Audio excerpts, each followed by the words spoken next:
Hello people! Hello world! Another day, another vlog. For today's video, samahan nyo ako maglinis ng aking munting tindahan.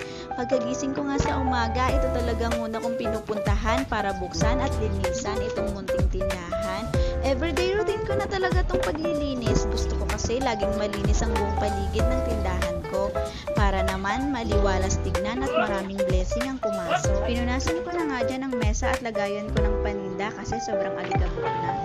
Nagwalis na nga rin ako dyan kahit walang kalat. Uy, para sabihin lang masipag. Ay hala, joke lang. May kalat talaga yan. Video lang nakita. Walis na nga rin ako dyan palabas ng tindahan at inayos ko kaunti yung mga halaman. Andyan kasi talaga yung mga kalat kasi dyan nila tinatapon yung balat ng mga candy kapag bumibili ang mga bata. Nga maglagay ako ng plastic para sa basura pero doon pa rin talaga nila tinatapon sa halamanan ko. Kinuha ko nga sa loob yung walis tambo para agiwan ang screen ng tindahan ko kasi napansin ko ang dami na ring agiw. Pagtitinda nga kailangan sipag at tiyaga lang, makukuha mo rin ang pinapangarap mo. Madaling magtinda pero masaya na kumikita ka araw-araw sa kahit na maliit na halaga.